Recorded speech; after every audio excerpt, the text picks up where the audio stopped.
Bueno, bos días. Para nós o discurso do presidente é a volta á realidade de un país que se nos quixo facer creer que viveu no País das Maravillas e, polo tanto, é o lenguaxe do realismo, pero á vez tamén é o lenguaxe do inconformismo. Un país que non pode vivir por encima do que ten. E a partir de aí, o presidente nos explicou como había que xerar confianza na sociedade galega e esa confianza pois se transmite a través da verdade, a través de que os cartos dos galegos non se dediquen ao goberno, senón que se dediquen ao galego. Nos falou da súa política de austeridade, nos falou como en tan solo 11 meses foi quen de levar a cabo importantes medidas en todos os eidos que preocupan aos nosos cidadáns. No paro, donde non estamos conformes. Non estamos conformes porque, inda que nos comportamos mellor que o que se comporta o resto do Estado, inda que xeneramos menos parados, inda que somos das comunidades máis activas na creación de emprego, sin embargo, todavía estamos nun contexto que hai moitos galegos que siguen caendo na lista dese paro. Pero en este tempo, volvo a repetir, Galicia foi unha comunidade que se comportou mellor que o conxunto do Estado. E dentro deso, eu diría que en tan pouco tempo a capacidade de xestión deste goberno fai que hoxe nos pudera haber presentado o presidente medidas en todos e cada un deses campos do eido social e do eido económico. Pero decía que tamén somos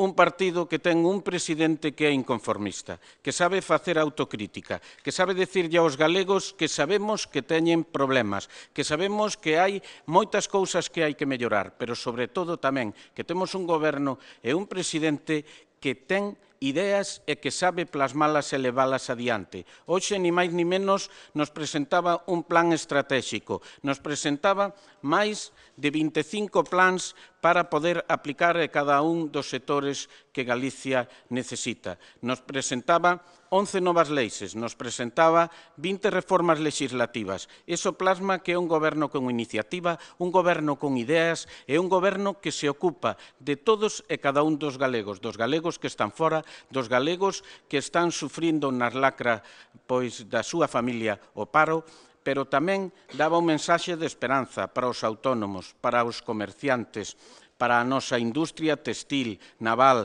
da automoción, para os nosos gandeiros, para os nosos mariñeiros e á vez tamén un goberno que supo dedicar a maioría dos cartos que ten o 70% ao gasto social e que vai a seguir preocupado a través do Plan de Acción Social de todos aqueles que os necesitan, os nosos maiores, os nosos xóvenes, os discapacitados e tamén levando adiante políticas que fagan que os galegos podamos falar de igualdade. Polo tanto, e resumindo, creo que voltamos á realidade, non mentirlle ao pobo cos problemas, pero á vez tamén o inconformismo que, a pesar de decir que é un goberno con xestión, un goberno unido, un goberno que ten feito avanzar a Galicia en 11 meses máis que outros en 4 anos, é un goberno que é consciente de que quedan moitas cousas por facer, pero que ten plans e ideas para sacar a este país e aos galegos adiante. Moitas gracias. Bueno, eu creo que quedou demostrado que Galicia ten un presidente e aquí entrecomillaría o de un,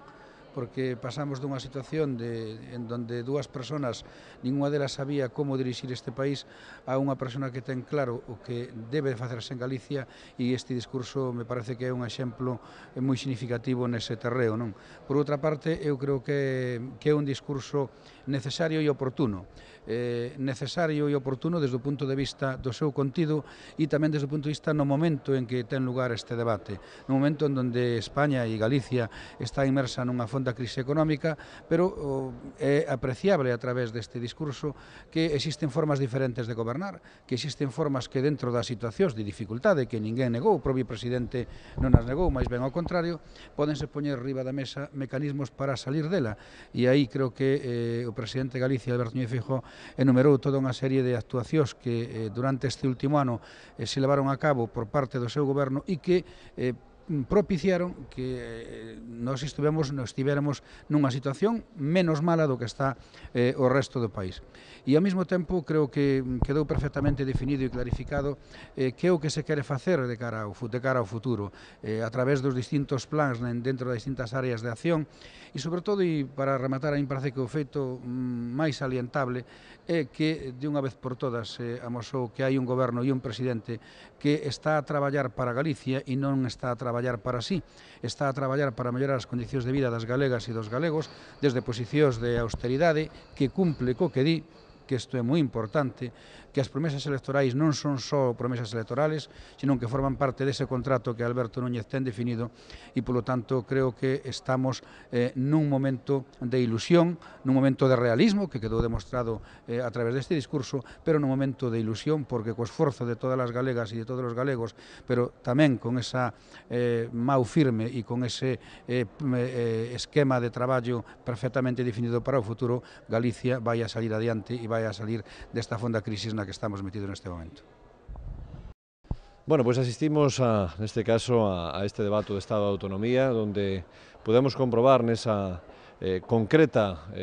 intervención do presidente da Xunta de Galicia, donde fixo un repaso precisamente do que se leva feito en todo este ano e sobre todo de que ten un proxecto de futuro para Galicia nun momento difícil, donde podemos ver ademais un goberno austero, un goberno transparente e sobre todo, algo moito máis importante, que Galicia en este momento ten un goberno unido traballando con un rumbo marcado e creo que ese rumbo está precisamente xa neste primeiro ano de legislatura dando os seus froitos. Sabemos das dificultades económicas, sabemos das dificultades do mundo laboral e creo que aí é onde está evidentemente o presidente da Xunta de Galicia bueno, pues ejercitando a súa maioración para intentar que con eso e coas medidas de apoio ás persoas que máis sufren esta situación e sobre todo no ámbito social, que ten claro o rumbo que ten marcado en esta legislatura, como digo, e polo tanto esperamos dar cobertura a toda esta problemática que creo que, bueno, pues hoxe podemos salir de aquí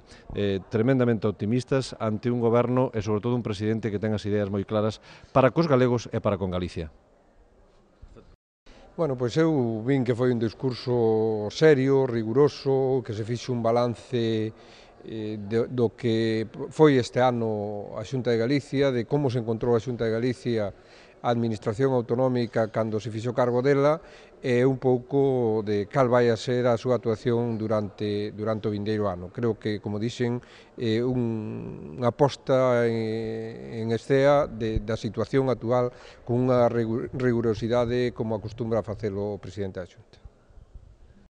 Pois eu creo que o presidente fixe un balance positivo do que foi este último ano, basado un pouco no que foi este ano na austeridade, que eu creo que eran unha un pouco das directrices que tiñan marcadas e que creo que, sobre todo neste momento de crisis, é fundamental. Eu no que respecta, por exemplo, a provincia de Pontevedra, é dicir, que na delegación de Pontevedra se aforrou 1.600.000 euros, co cual creo que é unha cantidad bastante significativa, e despois, a partir de aí, marcou as grandes líneas de como vai a ser o desenvolvemento de cara aos próximos anos dentro da Xunta de Galicia. Eu creo que foi un discurso riguroso, un discurso, bueno, dentro da línea que ten o presidente, é dicir, moi ben traballado e onde marcou, creo que, as grandes líneas e, sobre todo, eso, tendendo a man a oposición para que todos colaboren, aínda que a veces eso non é fácil, pero para que todos participen e colaboren tanto a oposición como todos os representantes da sociedade galega. Por lo tanto, eu creo que foi un discurso moi positivo, moi ben enfocado e marcando esas grandes líneas que quere o presidente para o noso país.